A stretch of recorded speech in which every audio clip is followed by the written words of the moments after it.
This is the Fly Culture Podcast with me, your host, Pete Tigers.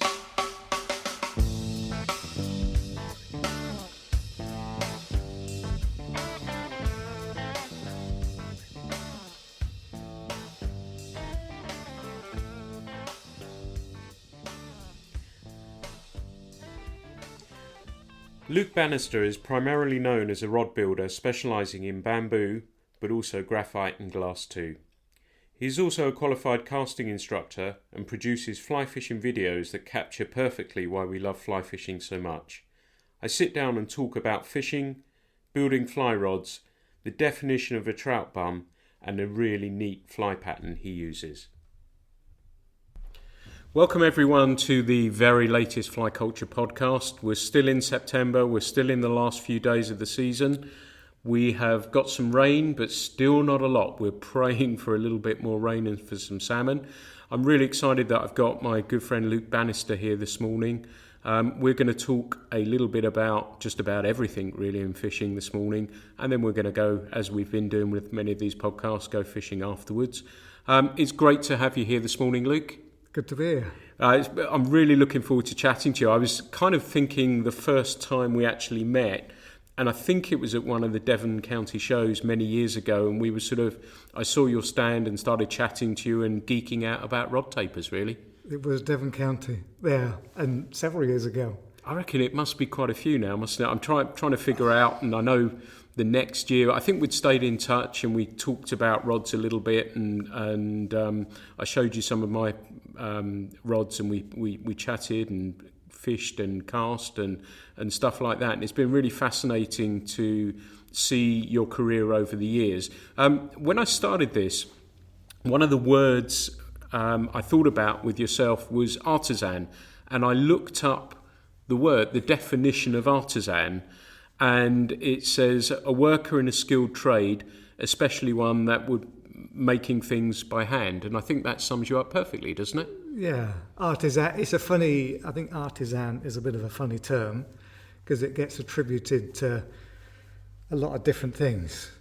So, and sometimes more, what would you say, crafty, perhaps. Yeah. It seems bread as well. Every bread you buy now is artisan bread, isn't it? My understanding of artisan, strangely enough, is slightly different to everyone else's, which is quite often the case. Good. My understanding of artisan is someone who makes and designs something. That was the difference between a craftsman and an artisan is someone who designs it and makes it. Really interesting. That was a separation between a tradesman who just made it and an artisan who designed and made. So would you call yourself an artisan? Yes. Brilliant. I would agree with that as well. The other word or two words that I think, and there's not many people I attribute this term to, is trout bum.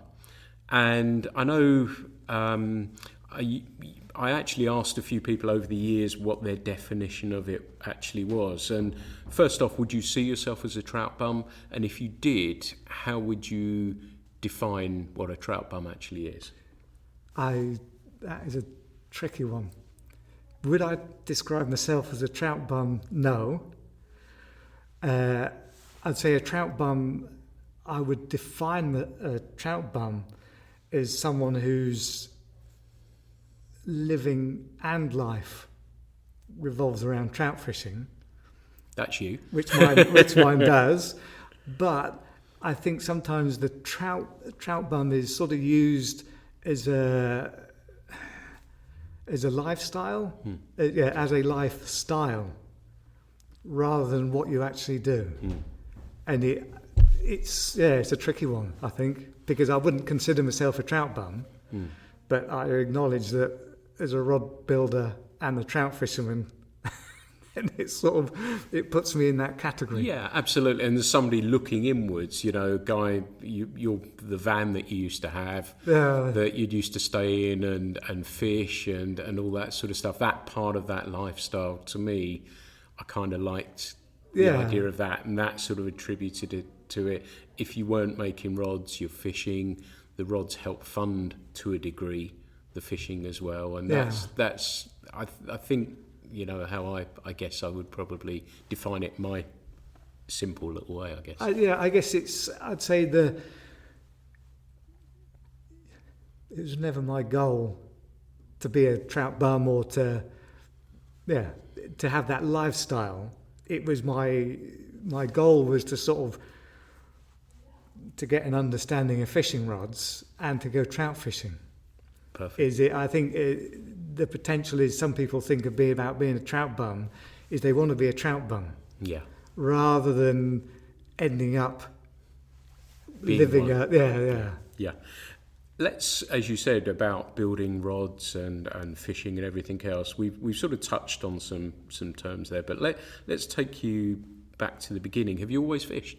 Yes. Yeah. Pretty much. Started, I guess, like most people seem to, coarse fishing on the local canal, and then started fishing rivers, worms and spinners as kids, which all of my mates, everyone went spinning and worming in the trout season, coarse fishing in the winter. And then over time it slowly developed into fly fishing. Certainly didn't start as a fly fisherman. And even now I say I'm not exclusively a fly fisherman. I think there's personally it's I'd see myself as a fisherman, not a fly fisherman. Brilliant. All right, 90% of my fishing 99% of my fishing is fly fishing, but you're a fisherman. I'm a fisherman. I try to catch fish. Yeah. And where did that start? What rivers were you worming and spinning and? We started. Bude Canal was where the actual coarse fishing sort of started, and then the trout fishing was any piece of moving water that we could get to on a push bike. Yeah. Basically, how much permission we had. Yeah. Or not. It was debatable and best left to history. Yeah. But just all the rivers around sort of Bude, North Cornwall. So you've always been in North Cornwall. That's Pretty been much. your home. Yeah, yeah, absolutely. Since just 1970, we sort of moved. The family moved down, and then more or less been there ever since. Moved around a bit, went away, came back, sort of thing. But pretty well based in North. You said you were fishing on your push bikes and stuff like that. Does that mean your contemporaries were your friends, school friends, or were they? Did you have, as often on these chats I have with people, they often have some sort of mentor along the way. Did you have a mentor, or you fell into fly fishing as a result of the trouting? Fly fishing came from the trout fishing. In terms of the coarse fishing, never really had a mentor as such. We just went, did whatever we thought was appropriate, and learned by our mistakes basically. Once the fly fishing started, I guess I couldn't talk about fishing in North Cornwall without John Jones' name coming up. It was just an extraordinary influence on an awful lot of people in quite a few places, but he lived in Bude, and he was a man who'd fished all his life and really did know the rivers very well. And did you meet him? Were you fishing with him? Or? I knew him well. I couldn't say how we actually met. It would have been through fishing. Probably a fishing club. He was the chairman of the fishing club, or chairman, or to do with the fishing club. And just really through him, I'd say he was the beginning of me actually thinking a bit more about fly fishing and what was going on. Until then, it was another way to catch trout that wasn't spinning or worming. It was just another way to fish. He definitely, sort of the way he fished was a bit more considered. And that sort of began to get me thinking a little bit more about fly fishing and the subject, if you like. Got me going into it a bit deeper. And so you're a very, very fine fly caster. Did you teach yourself? Did anyone sort of have an impact, or it was just a case of you just learnt and self-taught, everyone? The vast majority of people is, and there's good and bad, but you end up being able to do what you need to do to catch fish. Yeah. And it was only as I got more into the rod building that the casting actually, or the technical aspect of casting, became more relevant, and then went down the AAP guy route sort of thing. It's really interesting. I may have touched on this with Nick in one of them, that when you get somebody now as an instructor comes to you and say they are self-taught, it's different, or it feels to me it's different these days, because people can go and look at things like YouTube and get a pretty good understanding. So sometimes when people were saying, "Oh, I'm self-taught," you're thinking, "Wow, okay, well, we might have to pick this apart a little bit." Now it's extraordinary, isn't it? The standard of casting, your average fisherman now, they're okay. They are reasonable casters. As you say, YouTube, there's some really good old Simon Goresworth, the Rio stuff, really good videos of just simple, basic, this is what you need to do a static roll cast. And really that's all you need, to get yourself going. If you can static roll an overhead on a lot of small rivers, you're pretty well there. And I think it is easy to, again, geek out on casting and stuff like that. But it is about having fun and getting your fly from A to B as efficiently as you possibly can. That's it. And yeah, if we can do that, we're in pretty good shape. Coming back to influences, I remembered while you were talking about the gentleman who had an influence on you, Mr. Jones, that there was a guy who had a TV. He did a series of TV programs. Paul something his name was, and it was highlighting the West Country. And it was really interesting. I don't know, I can't remember, I'm going to look it up when we've done this, but he did, Roadford had just opened, and he did some fishing there. He saw Dave Pilkinson down at the Arundel, who they showed a little bit about casting.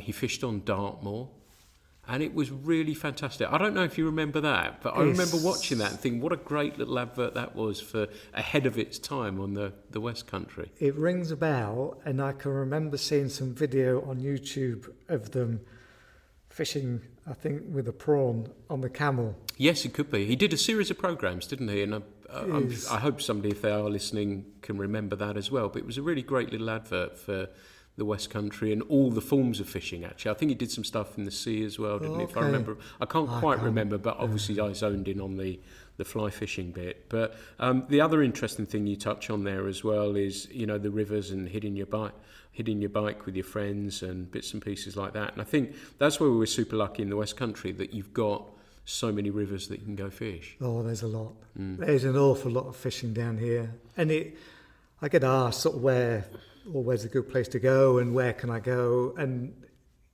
there's, you've got a lot of the hotels, Fox and Hounds, the Arundel, and then we've got the West Country Rivers Trust, the passport schemes, but there's also the opportunity of just banging on doors. Yeah. There's an awful lot of fishing that's not on fishing clubs. There might be holiday cottages with fishings attached, but you can just go and ask, and you might get a fairly abrupt reply, or you might just get, carry on. And it's nice if one river's not fishing, you go somewhere else. And with the schemes and everything else, and of course I'm sure we'll touch Dartmoor at some stage, but what is that, 12 quid for a day for how many miles of fishing? And I think it's one of those must tick off places, isn't it? Definitely. To go fish. Definitely. It's so nice just to be able to go fishing and just keep fishing and not worry too much about where the beat ends, what bank you're on. You can just go fishing. It's quite relaxed, isn't it? And no rules. And people say to me sometimes, is it only dry fly upstream? Do whatever you like. It's absolutely fine. And my answer when they ask about fishing, I said there's trout in most of those streams. So, it's a case of finding them. And it's been interesting. We don't, I suppose, due to the water and the acidity, the fish generally don't get that big. But it doesn't matter. They're beautiful, aren't they? They're stunning things. And the variety of them, is you can get what you'd call a typical brown trout, sort of fairly light in colour, and then you get those real dark, almost black things. On Cherry Brook particularly, those fish up there can be really dark, can't they? And it's just nice to see them. No, they're fabulous Fabulous fish. And I know we were having a coffee beforehand chatting about it. And when I first started fishing down here quite a few years ago now, that it would just be a dry fly. And, some years I'd just fish a black king camel or whatever it was, and it didn't seem to make any odds. Things have changed a little bit, but I've noticed myself as well, just fishing that dry, just not in a snobby way or anything like that. I'll fish what I think's appropriate. Yeah. But just going back to how I kind of remember, how I was fishing just with a dry fly, and sometimes you catch a fish, sometimes you don't, and it doesn't really matter, does it? No, and I got to admit, I'm very much one fly is my sort of preferred method. However you want to fish it, but personally, everything works a lot nicer with one fly, and I think you get a better understanding of what the fly's doing, exactly what it's doing, rather than, especially sort of clink and dink. The two flies don't necessarily work together. It's a really effective way of catching fish, no two ways about it. But for me, they interact, and not necessarily in a good way. And so, one fly. It's a good idea to search with that, isn't it? Oh, it's a brilliant really well from that. But pattern. Absolutely. If you're just going fishing, if you want to go fishing and catch fish, clink and dink. Yeah, but if you want to just or not catch but just fish, you can just go the dry route or whatever. It doesn't really matter as long as we're enjoying it. And so I've said on here I've been streamering and everything else, so I'll do what I think's appropriate, but I think I always revert back. And I found with the more modern euro-nymphing techniques and stuff like that, I don't tend to do those in trout season now. For me, it's more of not a comfort blanket, but for me it's more of a winter for grayling sitting on the bottom type situation. And it's a magnificent way of catching them as well. But I find now in summertime, or even at the start, I know we fish together and we always fish open day, that I did it a couple of years ago, and that was about the last time. So on the rivers here, I don't tend to bother with it a great deal. But it is funny sort of moving back. Talking about the water, actually, the last couple of years we've had really dry summers, which we've had another one, certainly the last two. Have you any worries about that? Or yes. I'm always concerned when the levels start to drop and the heat starts to come up. But I got to admit, I'm pleasantly surprised with how well the rivers seem to get through the summers. Is 10 years ago, maybe more, is if we would have summers like we've had, the algal blooms would be horrific. There would be fish kills, and it would not be good at all. I think through the work that the Rivers Trust are doing and things, farming practices are changing a bit.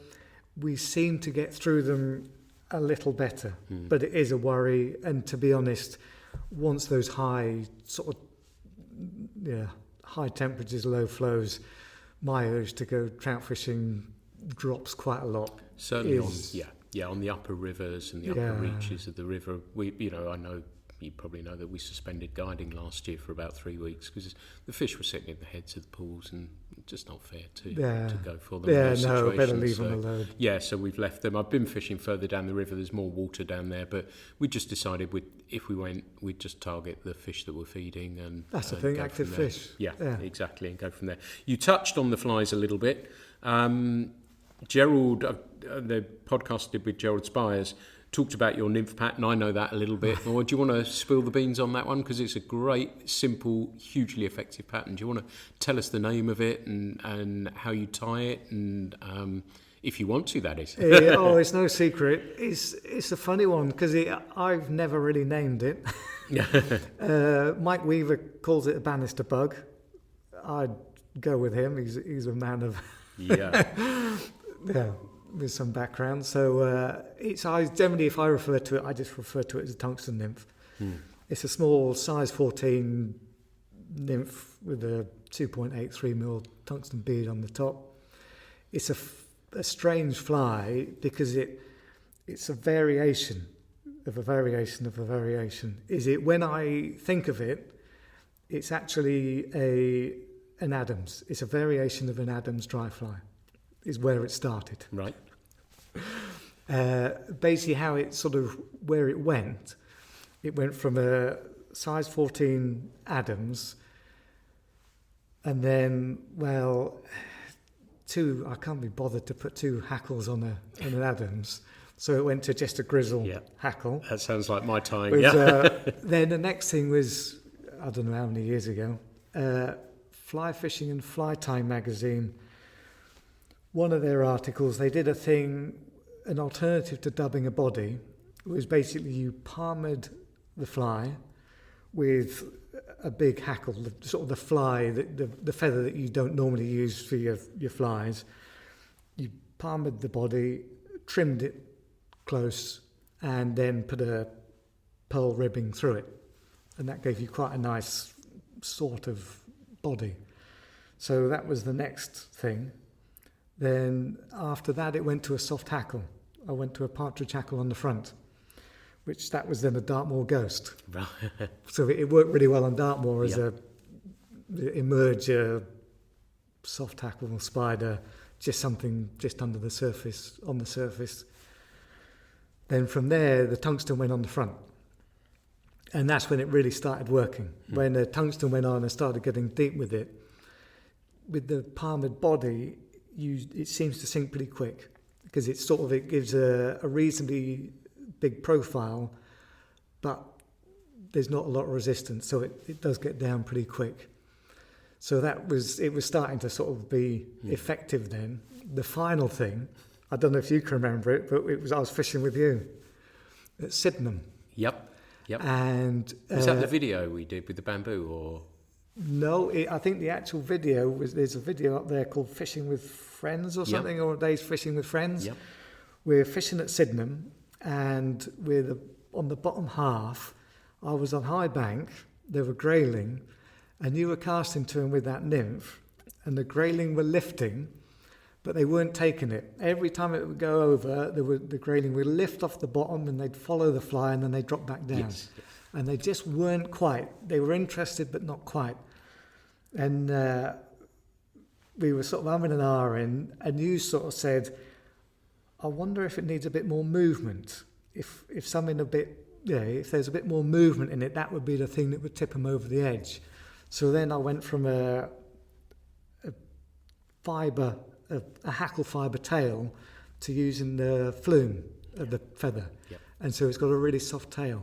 And that was a thing where it is now. Wow, so, that sounds like a great big ego trip for me. I'd forgotten about that completely. Yeah, no, it was only when you said the other day, I thought, I better actually think about that. And I can remember I can always remember that. And it was just watching the grayling lift. Yes. And then just I not know quite. that, Paul. I know exactly where you mean now. Yep, I So know that. Oh, fantastic. Well, that's really cool. And it is, as I said, Gerald was talking about it in the previous podcast as well, and saying what a great nymph it is. And so you just use that as your nymph, basically. It's just my go-to nymph. It's got everything. There's a bit of caddis in there as well, isn't there? There's a bit of everything in there, It's as generic as it's as generic as a size 14 Adams, which is where it it started. Fascinating. Let's take you in another direction, because we talked a little bit about the fishing that we love and the flies and stuff, but obviously it would be wrong of me not to talk to you if we didn't talk about rods and rod building and stuff like that. I've got to start by saying I call them bamboo rods. Is that wrong? Should it be split cane? Should it be cane? Should it be? You hear all sorts, and people give all sorts of different reasons, but it's made out of bamboo. It's a bamboo fishing rod. Yeah. It's the bamboo split. Yeah. So, if people want to get precious about it, that's entirely up to them. That's what I was worried, and part of me wonders if the precious people, it might tweak them a little bit. Well, that's... So how did that come about? You're a cabinet maker by trade that as well, was aren't the you? actual trade. Yeah. Funny enough, it goes back to John Jones. Wow. It was just a conversation with him one evening, sat outside having a cup of tea, and cane rods came up, and he basically said, well, we were glad to see the back of them for reservoir fishing. You know, a 9-foot cane rod is... exhausting, yeah. It takes quite a bit of appreciating. And he did say that actually the the small stream rods were really nice. And, down here in the West Country, we've got an awful lot of small streams. And he just said, well, I've got a book if you want to have a go. So I sort of, well, yeah, I'll have a go. And it went from there. The first rod was hideous. I've still got it, and it is shockingly bad.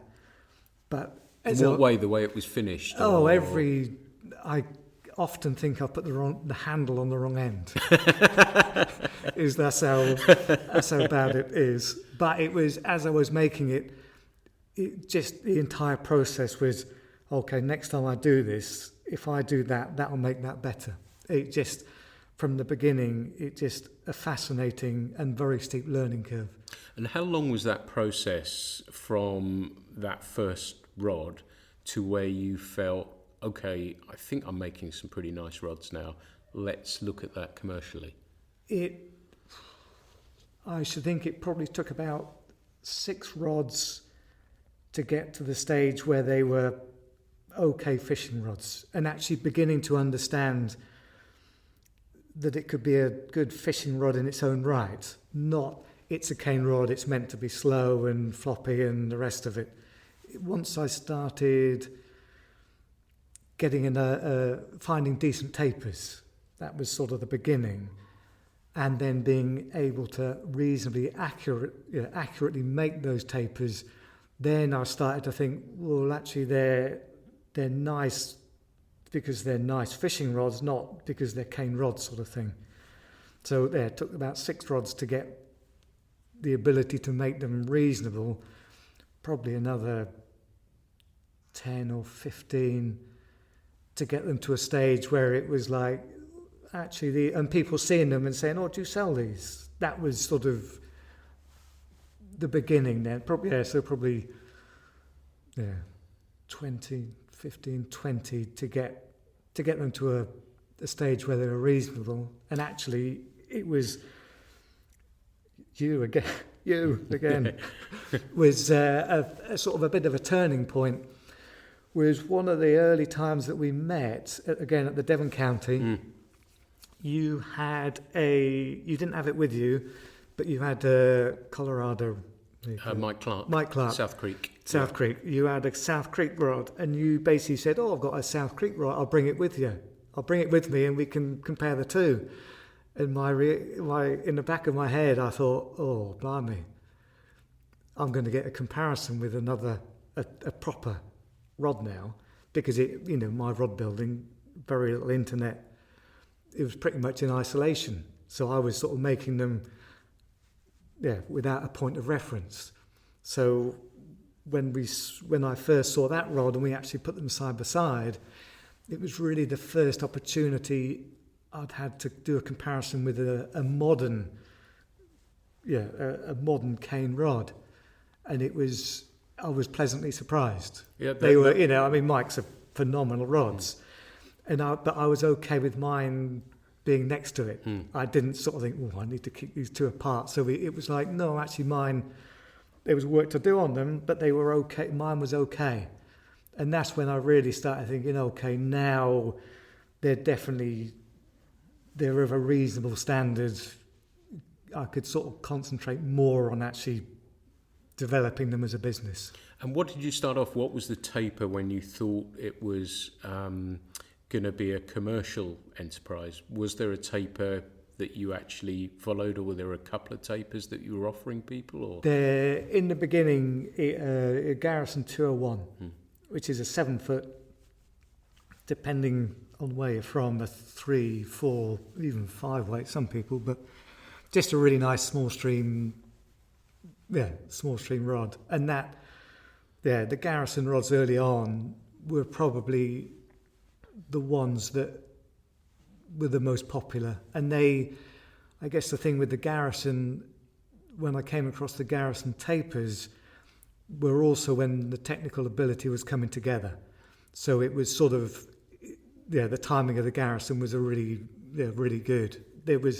I'm starting to look at them again, Richard Walker tapers.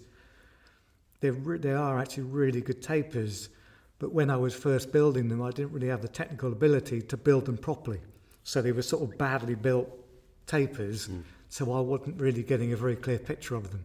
Now I can sort of build them more accurately, and it's actually those Richard Walker tapers are interesting. Right. So as work, do you sort of tweak those things as you're going, or you've got some time in the workshop and you say, actually, I'm going to try the Richard Walker one, or have you sort of played with that a little bit? Or is I've played with them in the past. Yep. It's sort of an ongoing project, you know. You I guess it's part of the nature of an artisan, is that naturally you look at things and think, oh, I wonder if I did that. Like fly tyres, you know. Okay, a black and peacock spider is going to be a black and peacock spider. But how many people tie a cling camera and then think, well, I'll tell you this one, I'll do this. Oh, I just put, you know, the recipe says this. Well, I wonder what it'll be like if I put something else in. And rod building is exactly the same. You know, everyone thinks, well, the bottom half of a Leonard's really nice. It's real nice. But on the Leonard, the top of the Garrison's really smooth. What happens if I put the two things together? Sometimes they work together, sometimes they don't. That can work. Wow, that's really interesting. I think it's a way of developing understanding a taper. The way you develop understanding of tapers is you start with classic tapers that are known, and you sort of that are known what they do, and then start thinking, okay, that tip is really nice, but the bottom of the rod maybe lacks power or something. That rod's got a really nice, powerful bottom half, but the tip's a bit stiff or a bit soft, and just, I guess the subtlety is blending, is the transitions between the two or three parts. So you could really take this in any direction that you really wanted, I guess, with a rod and a taper in that sense. You can. I mean, it's difficult because at the end of the day, the only way to really know is to build the thing. And it's a fair investment of time to actually build. And over time, you get a feel for what will and won't work. And more latterly, you're also known for your super fast taper that I know you work with some other people on. And to me, and I know we cast those early on and we talked about those rods, and that was the rod for me that people a little bit younger who were coming from graphite and wanted to talk, if it had been, wanted to try, bamboo for the first time. And I think obviously we had an age group that had been reading and devouring John Girack's books, and rightly so, about bamboo. There was Ed Engle's Splitting Cane, which was a great, really interesting read. And people were wanting to explore that. To me, that was the perfect transitionary rod. It feels more familiar than perhaps a more classic taper. How did that come about, that rod? Technically, it was a failure. The taper itself was designed by a chap called Robin Hayward, he's a rod designer rather than a rod maker. He makes rods, makes decent cane rods, but his interest is in design. And it started, the beginning of it was he comes out with these wacky names. Progenerator was the first rod, was P1, Progenerator 1. And he does a lot of reservoir fishing and also fish big lakes, sort of corrib, that sort of stuff. So he was looking for a reasonable sized, reasonable weight cane rod. And it was 8 foot, 10 inch, 6 weight, which is a fair old size for a cane rod. He's pushing even he won't go to 9 foot. Yeah. You know, so it was a fair size rod. And it was P1 was sort of an interesting rod. P2, P3 went on to P6, that was starting to get an interesting fishing rod. Again, he's interested is a fishing rod, not a cane rod. You know, it's making a really good fishing rod out of cane, not a cane rod that you have to put up with. And P6 was good. It was an interesting rod that was okay, but it lacked power. And so he was sort of having a few ideas, and he said it needs more in the butt, and it needs a lot more in the butt. So he built this thing, and he put so much in, he called it Mega Butt, or M1, mega butt was M, so it was P6M1, and that was the super fast, and it was a really nice rod. It was it was a good fishing rod, and I said to him, I really like this as a taper. Would you mind if I took it down to a 7'4" weight? And he said, yeah, no problem, but it'll be way too stiff. And I said, yes, I know it'll be too stiff, but we haven't made a cane rod that's too stiff. So if we make a cane rod that's too stiff, and we've got a cane rod that's not stiff enough, then we'll know that somewhere in between is exactly what we're after. We've bracketed what we're after. So I made it, and I phoned him up and said, oh, you won't believe it. He said, oh, what's up? I said, it's all right. And he's like, no. I said, no, it's all right. And he was just, it can't be. It's going to be like a poker. And I said, no, it is actually okay. And got the thing completely done. And back then I used to do a lot more shows, say with yourself and down at the Royal Cornwall, and started taking it to shows for people to cast. And the feedback was, cool, this is nice. This is a nice little fishing rod. And again, a nice fishing rod rather than a nice cane rod.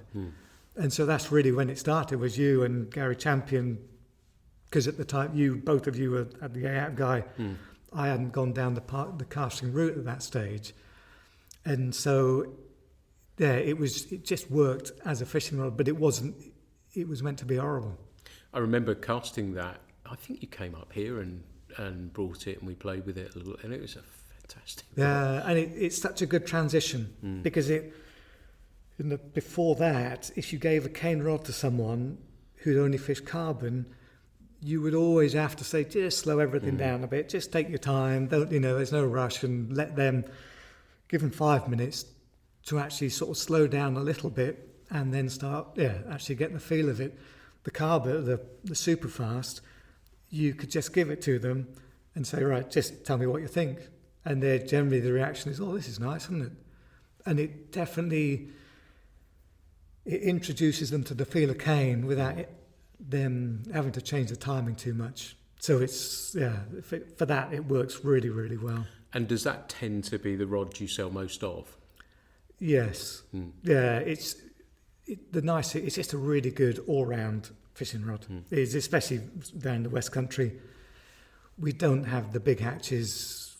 There aren't sort of one tactic that works. You can't say, I'm only going to fish dry fly, or you can, but generally my tactics sort of change through the day. So that's super fast. It sort of does everything. It'll throw both, won't it? It'll throw a duo or whatever it is as well. It has enough power in it to actually do that. And I don't know if you still do this, but I know early on that you were always really keen that people actually cast the rods as well, and you'd end up sometimes doing a bit of fishing with them and stuff like that. It was really personal. That comes back to me as my view as artisan, that you're getting people to try that product, not buying it blind, and making sure. And I suppose with bamboo, it's kind of important to do that, isn't it? Because it's not always going to be for everyone. But I think with the Superfast, it as we've touched on a number of times in the last few minutes, that it was that rod that you'd feel more comfortable with straight away. And I fished with mine, and the Leonard I have been fishing with a fair bit this year, I have to say. It's a beautiful one. Do you remember we fished one time, I think it was on the lid, I could be wrong, and you were fishing the Superfast, I think Paul was fishing the Superfast, and I brought the Leonard out, and you said, God, I'd forgotten what a nice rod those were. Leonard is a really nice fishing rod. But I sort of encourage people to cast them, because I've had a few people query my sort of tactics, if you like. And in the end, I sort of say to people, I don't sell fishing rods. It's people buy fishing rods from me. So I'd much sooner someone try a cane rod and go, oh, no, I don't like that at all. Well, fine. I really wouldn't want that person to have a cane rod. I want someone to have a cane rod that they love and fish. That's the purpose of them, really, is they are fishing rods. So, and if I can get the right fishing rod to someone, then so much the better. because that Leonard is a it's a really nice fishing rod, and it's funny if someone doesn't like the super fast, they really like the Leonard. Is if they're sort of looking for a rod down here, then it's a 7'4" weight. It's just a really versatile fishing rod, and one of those two rods suits people perfectly. It's just a really nice. Both of those are just really nice all-round fishing rods. Here's a really nice story that I remember you brought up one time. I think we'd been going fishing, and you brought up a double hander you made, a super fast double hander. Oh, okay, yeah. And it was a lovely story that you asked me to have a cast of it and see what I thought, which I liked it very, very much. And I subsequently found out that it went to somebody I guided, and I happened to guide them after they'd taken delivery. And I think the first cast with that rod, it was in Scotland somewhere. Was it the Tweed or the Spey? I can't remember. It was one of them. Henry's his name. And first cast, he caught a salmon on it and stuff like that. How did that? What happened? Is that sort of a one-off? And how long? That must have been a fascinating process to develop in effect, almost a one-off rod, I guess. It was an interesting, and that was just that was the whole process was very meandering. It was Howard in Crediton. He sort of passed them on. He said someone came into the shop with an old Hardy reel that was their grandfather's or something, and they wanted a rod to fit. I think the reel had a lot of sentimental value, and they basically wanted a rod so they could fish the fishing reel. And obviously a cane rod would be the ideal thing for an old Hardy. And so asked me if I could do a 12-footer, which I said, yes, I can. I wouldn't want to go much longer. And met the guy a few times, said where his fishing was, Helmsdale, I think it was. Helmsdale, that's it, said where his I said, well, the 12-footer should be fine on that, And it was just a long meandering process of what he wanted.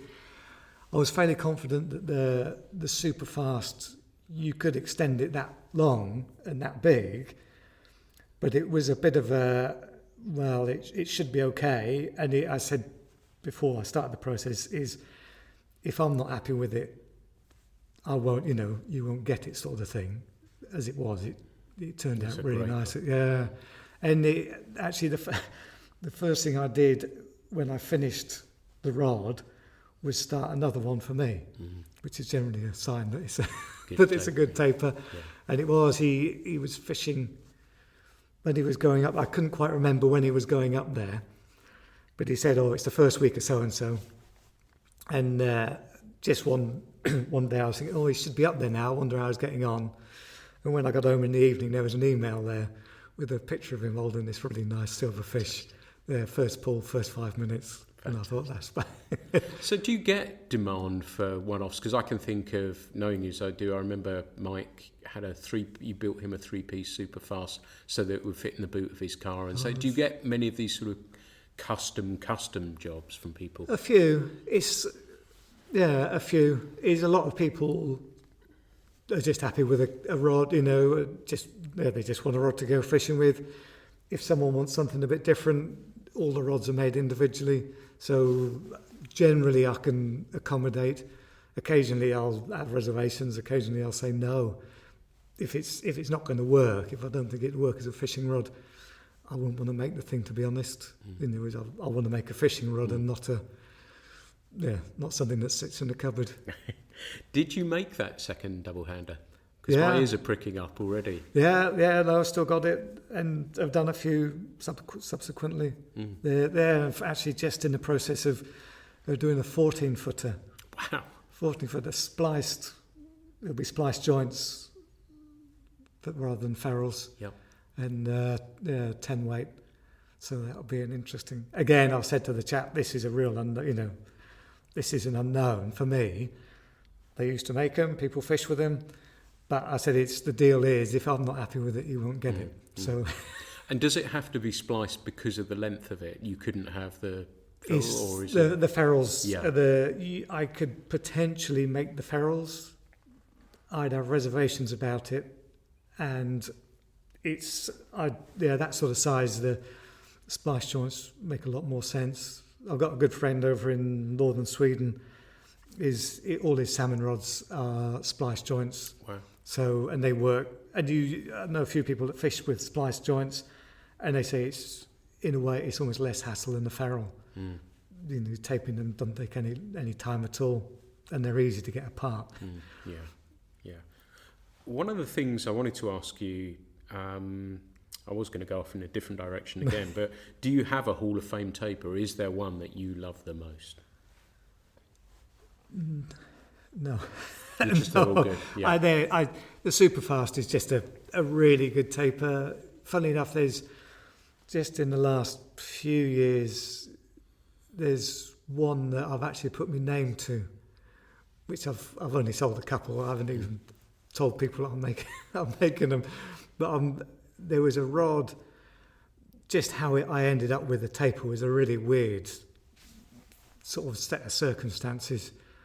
Basically, leaving the workshop one day, going past someone else's workshop, and there's a package left outside.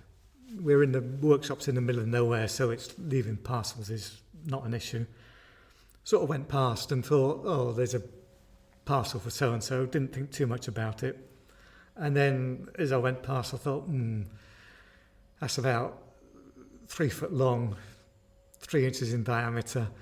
I wonder if that's a rod tube. So sort of went back and it was addressed to me. So I thought, oh, well, just put it in the van. Next day, opened the parcel, a really old beat-up cane rod in it, nothing else. No information, nothing. So I thought, oh, well, I'll leave that. Someone will get in contact with me. Month or two goes by, and this chap calls up and says, I think I might not have put a covering note in with the rod that I sent you the other. I know exactly who you are, no problem. And he said, I just want that rod refurbishing. It's been in a shed for 20 years. Again, I think it was a relative's. He said, could you get it fishable? So, yeah, no problem. Re-whipped the eyes, varnished it. And again, that was 8'6", 6 weight, bit of a lump. But actually, it was a nice rod. It was like, that a bit smaller and a bit lighter would be a nice rod. No name, I don't know who the original maker was, but it was nice. So made an 8'5" weight version of it that was really nice. Not as stiff, not that fast, but really a really nice fishing rod. So then did a 7'4" weight version of it, again really nice. Sort of halfway between a Leonard and a Superfast. So still fairly quick, but just a little bit more softness, really nice with sort of roll casts, short casting. After that, it is one of the things that is I would consider a very difficult rod to make, is an 8'4" weight cane rod. It's 8'5" weight, real sweet spot. 7'4" weight, real sweet spot. 8'4" weight is difficult.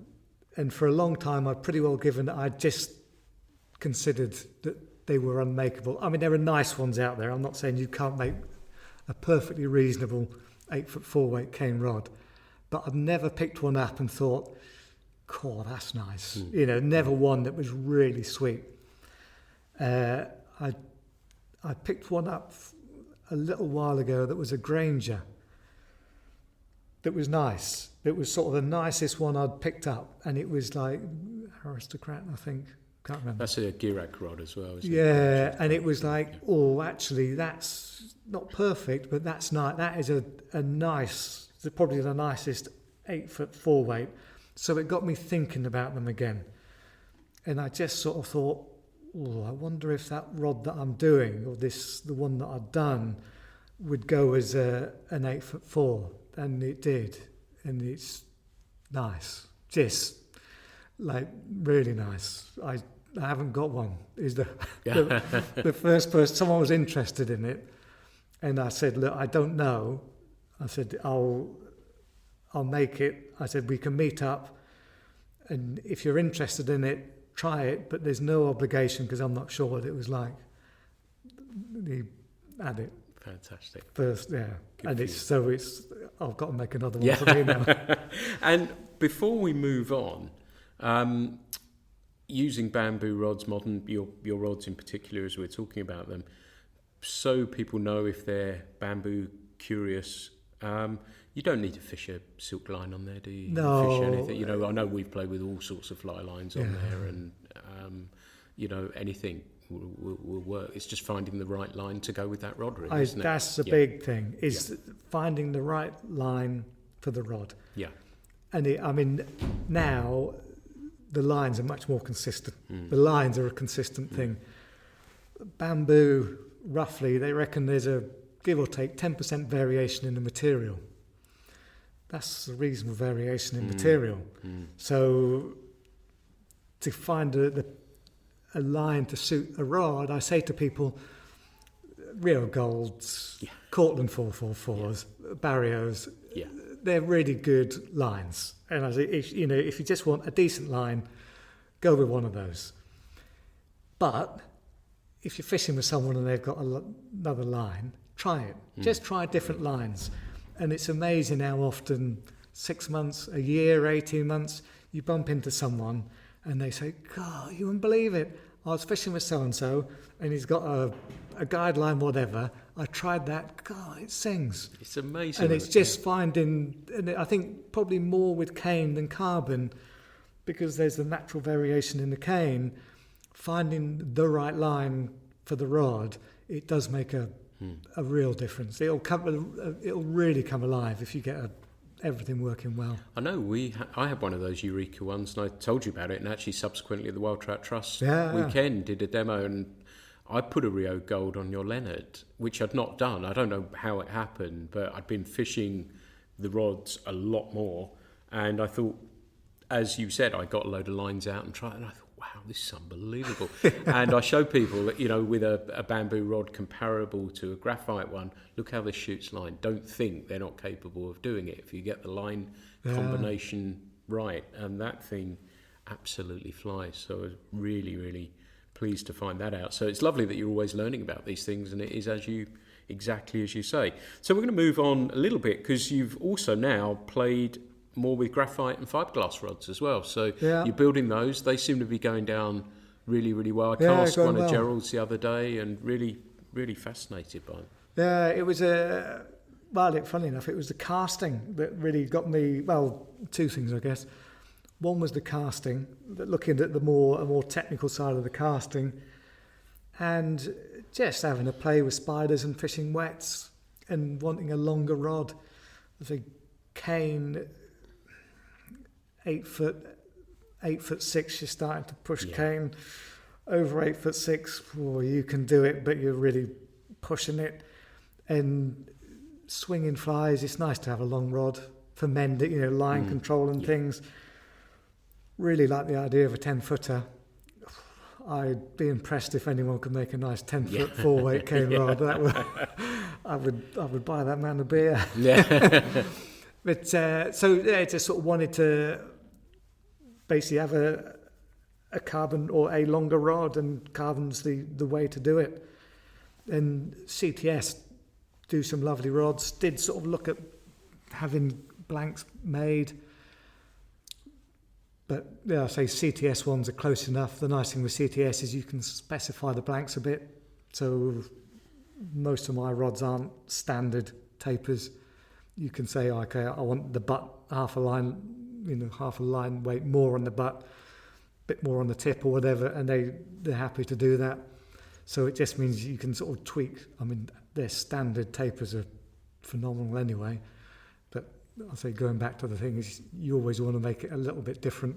So so they're just, and purely in terms of business, I don't know what the ratio of carbon rods sold to cane rods are. I should think there's an awful lot more carbon than there is cane. And they're nice rods. Yeah, and they're allowing you, I guess, I know this isn't your interest to that degree, but commercially it's allowing you to hit a different marketplace as well. Oh, definitely. Yeah. And it is, at the end of the day, no matter how you want to look at it, it's my work. It is my business. Is if I don't make money, well, I'll go back to making kitchens. Yeah. It's the way that I make a living.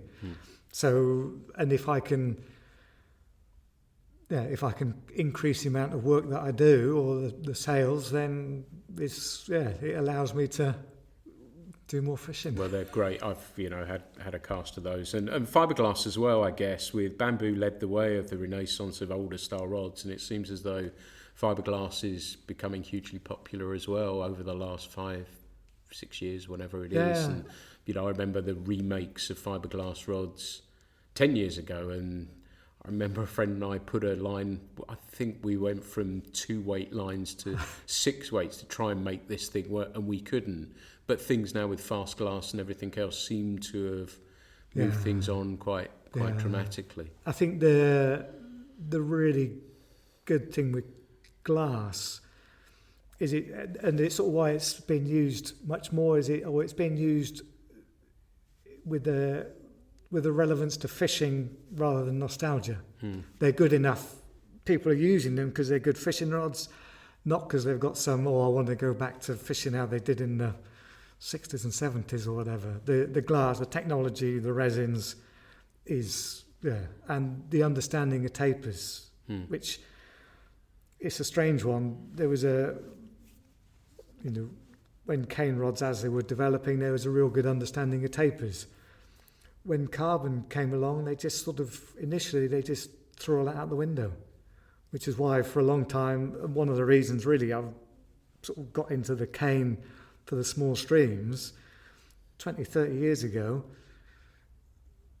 a 7-foot carbon rod, they were horrible. All of them. You couldn't get, it really difficult. If you get a 9-footer, they were okay. But everyone was trying to make stiff carbon, it's carbon, it's got to be stiff. Small stream, stiff rod, no good, or very, very difficult to fish.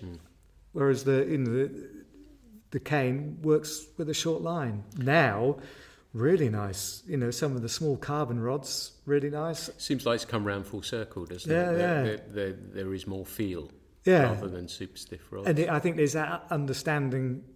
There is a much better understanding of taper and taper design. Now they are actually building fishing rods for small streams. It's fit for purpose. Exactly. Yeah. It was interesting. I read many years ago, and you may know, you may not know better than I, that it was perceived that boron was the best material for making a rod, yet the process made it so expensive. So that's why that never really took off. Do you know anything about that? Is that right? Or? I couldn't say yes or no. That sounds about right. I know that boron, I've heard a few things about boron, that it was really, it was the stuff. I guess it'll be a commercial reason why it didn't become mainstream. I think that's rods pretty much. We've talked a fair bit about that. The other thing it would be really rude of me not to talk about is your videos, and I know they're hugely popular and people need to go and look up on... What are you on YouTube as? Is it split cane or is it... Bannister rods. Bannister rods. They're really, to me, and to what we've tried to do with the magazine, capture fishing perfectly. And it's not about the biggest fish, it's not about hero shots, it's not about whatever. It is just something we can all relate to, and they must have been they are great fun to make, I guess, but also hugely rewarding as well when you see people saying how much they love them.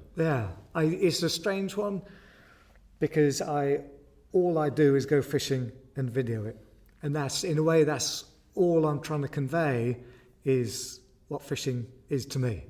That's all it is. And it's trying to keep it as simple as possible.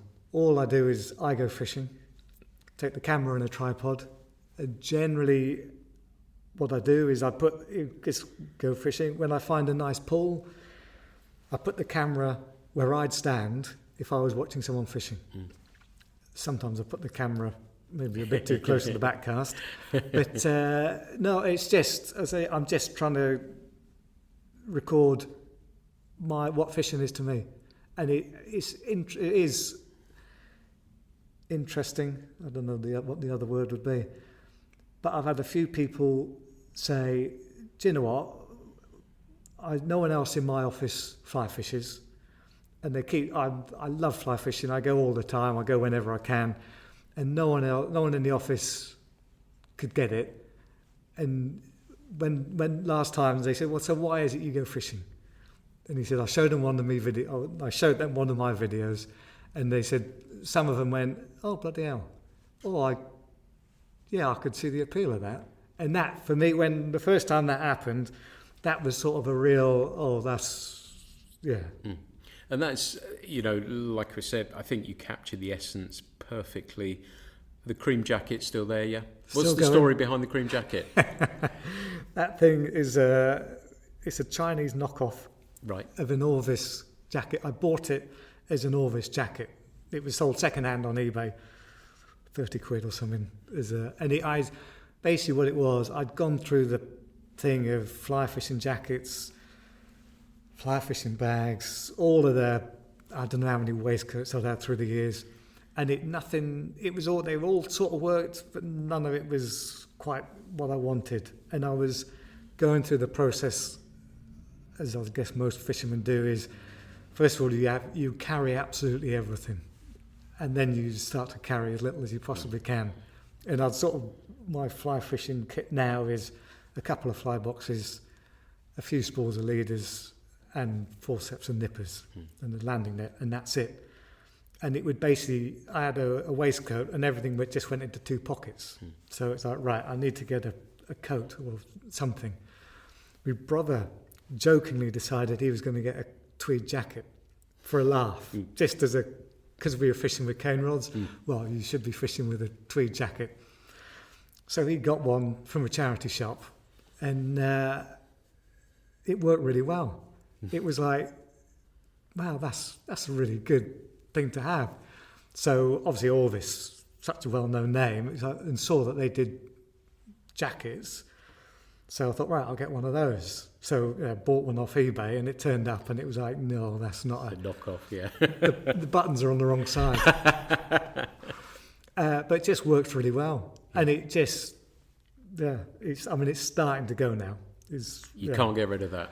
You can't get rid of that. Yeah. That's one of the things I think you're famous for in those videos, and the hat and everything else. And I think I once said to you, please don't ever turn up to a river looking like me, technical gear and stuff like that. So I think it's fantastic what you're doing in that look, and please keep up those videos as well. I know we're having our website rebuilt, and we're going to be sharing stuff like that. I know one of the first things I put up is one of your videos, so if people don't go find this on YouTube, they'll be able to find it on the website as well. So I think that it is fantastic. You have an affinity with Wales as well. I know you enjoy fishing there and the streams there, and you've done a few videos there as well. Yeah, there's an awful lot of very good fishing up there, and it's one of those places, the more you look, the more you find, you develop more understanding, and just really interesting. It's very similar to the West Country. I hate to say it, but with better fishing. And bigger, yeah. Bigger, better fishing. The sort of the variety of fishing. The early fishing, the March browns and things, large dark olives, can be phenomenal. And just sort of the mix of fishing. You can go from the sort of the Usk and the Wye, fairly big sort of main rivers, larger tributaries, Hython, Irthon, and then into the small streams, and then the lakes, the high lakes. There's some fantastic fishing where you can walk for a few hours into a lake, fish. There's a lot of very nice fishing up there. Yeah, fantastic. Sweden as well. I know you go to Sweden relatively regularly, and you've been this year for a couple of weeks, 3 weeks. Yeah, 3 weeks this year. Fished hard? Yeah. Just really nice. I got friends over there, and we joke. Well, funny enough, we joke. He says, "Eat, sleep, fish." He says, "Only fish." Yeah. And that's pretty much what we do. We go to fish. Yeah. We have a good laugh. We do other stuff, but it's fishing, and it's all about the fishing. And in a way, I think the more it's all about the fishing, then all the other stuff is great fun. Sometimes people go for everything but the fishing. Well, I'll go for the other stuff. For me, it's the fishing. And they're good hatches. It's dry fly fishing, is it, or is it a mixture? Or pretty much dry fly. There's just the water clarity means the fish can always see. The fish can always look up. Generally, there's good caddis hatches. Where we sort of went into the mountains a bit more this time. Really good olive hatches through the day. So there is genuinely the potential to fish 24 hours. You need to sort of be a bit careful that you don't fish yourself to a standstill. Yeah. But when we were there were good olive hatches in the day. Start coming off 11 o'clock in the morning, 5, 6 o'clock it'd ease off a bit. Spinner fall in the evening, 24 hours of daylight. Between 1 and 3 o'clock in the morning, caddis would start coming off. So the potential is to fish an awful lot. It just, again, the variety. There's some really amazing sort of lakes. Best trout this time on the dry fly from a lake. Well, £4 plus. Nice. And the lake, 2 acres. It looked like a stock pond. Yeah. But it was in the middle of nowhere. Wow. Gahura had heard that there were good fish there, and I'm always interested to fish new water, whether it's good or bad. It's just good, have a look. So went there, not much moving. There were big caddis coming off, just 1s and 2s, but big caddis, grandis they call them, which I think is their great red sedge. So they're big. And every now and again, there'd be this, something's on here. And the first time we fished there, both of us lost good fish. And it was like, okay, we'll come back. And now that we know, we'll be a bit, we'll fish it. Now we know how we're going to fish it, sort of thing. And picked up nice fish. Fantastic. Yeah. So is there somewhere you've got on your bucket list that you would love to go fish? There's a lot of places. Yeah. What would be top? What would you choose? To be honest, there's nowhere that I think, I'd love to. Greenland I was about 10 years ago, I looked very seriously about going to Greenland. Char and... Sea and char. It just appealed to me, that sort of complete wilderness stuff. I got to admit, Austria is something that I've heard really consistently interesting things. Not necessarily huge fish, but just really interesting fishing. Some of those alpine meadows and things. You see the alpine meadow streams just look absolutely amazing. Austria is probably the top of a ever lengthening list. That's what I love about you, that you're so different. And, I was thinking you might say Colorado or Montana or wherever, but Austria is really, to me, is really cool. And it shows that you follow your own path, and it's not, and it can be, I guess, again, with social media, that you can be sucked into a place because you're seeing so much. And there is a bit about Austria. I know Eastleap Fish early on, we covered that. But it's kind of nice that you're going your own way, and I'm kind of like with you, that I'll go against or in a different direction to some of these places. I guess it's that thing of, they say, having an inquiring mind. Is you just sort of look at it and what interests you. I mean, it's funny, you talk about America, is the Madison. No, that's cool. Is never fished it. That's one that I'd really, all the other, you get all the really famous ones, but that, I think the Madison was one that really did or does, You'd like it. It's technical water, amazing fish, and I think you'd approve of there as well. But we've been talking for well over an hour now. Have we? Yeah. And thank you so much for coming, sitting down and chatting. I think it's a fascinating story and one that I think people will find really, really interesting as well. So thank you so much. I've been keeping half an eye out the window. We've had a little bit of a shower.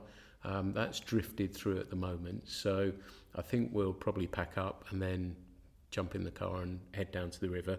But Luke, it's been, as always, I love sitting down and talking with you and fishing with you, and it's been fantastic. So thank you so much for that. And I speak on many people who know you, that I wish you every bit of success with what you're doing, because it's just fantastic, and I'm a huge fan of what you do, and wish you every success with that.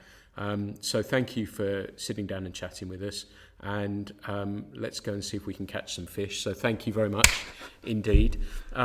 Thank you everyone for listening to the Fly Culture podcast. As I always say at the end of these, this is an offshoot of our hard copy magazine, Fly Culture. We're fiercely independent. We don't have adverts. We want to share our love of fly fishing with everyone, and that's what we've tried to do. You can find more out about Fly Culture magazine if you visit our website at flyculturemag.com. We're in the process, as I touched on in the podcast, of having the website updated, and I'm really excited about that. That's going to look a lot different. There's going to be content for you there, video. There will be lots of other bits and pieces on there that we hope you find very, very interesting. We're pretty active on social media as well. You can find us on Facebook, on Instagram, and on Twitter as well. This is Pete Ty just signing off, saying thank you for listening very much to the Fly Culture podcast, and I'll be delivering another one to you soon. So thank you again for listening, and I hope you've enjoyed this one. Thank you.